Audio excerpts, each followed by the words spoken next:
अगर शाह खूबानम बेहद बर चश्मे मन पारा के खाके पाए ओ बख्शुम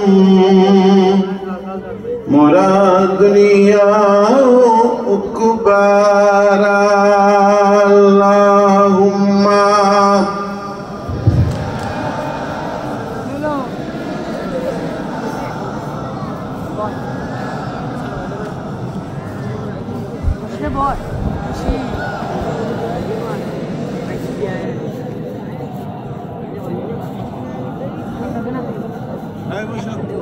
बदसाकी में बाकी किधर जन्नत न ख्वाही किनारे अब रुकना बद गुलगुलिस्ते मुसल्लारा फगाना का लौलाने शौक़ वशीरीनी कशहर अशौक़ चुनाने परिंदे सब्र दिल तरखाना खवाने यकमारा अल्लाहुम्मा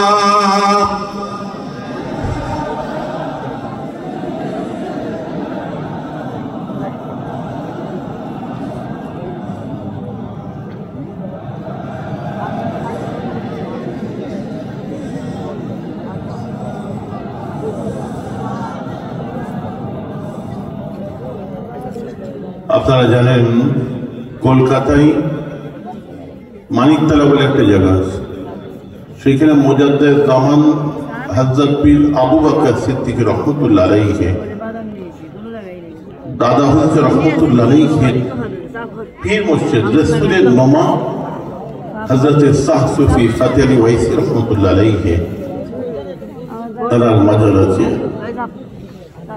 তো সেই ফাতেহ আলী ওয়াইসি রহমতুল্লাহ আলাইহি তিনি নবী ইশকে ফানা হয়ে গিয়ে তিনি এক সময় এই সমস্ত কবিতাগুলো বলেছিলেন।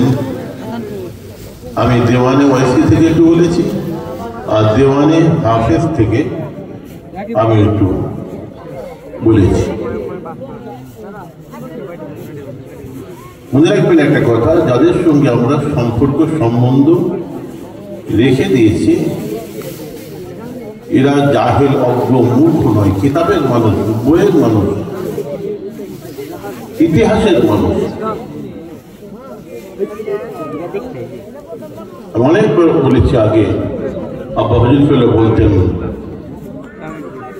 যে এরা হচ্ছে চিরঞ্জীবী। এরা নেতা ছিলেন না, মন্ত্রী ছিলেন না, রাষ্ট্রপতি ছিলেন না, নায়ক ছিলেন না, এদের কোনো পরিচয় আপনি দুনিয়াতে দিতে পারবেন না। একটাই মাত্র পরিচয়, আল্লাহ রাসূল বলেছিলেন মাল্লাহুল মাওলা ফালাহুল কুল। যারা আল্লাহ হয়ে যায়, মাওলা হয়ে যায়, পৃথিবীর সব কিছু আল্লাহ পাক তাদের অধীনে করে যান। বলুন সুবহানাল্লাহ। এরা আল্লাহ হয়ে গিয়েছিলেন, মাওলা হয়ে গিয়েছিলেন। যাদের সঙ্গে আমরা সম্পর্ক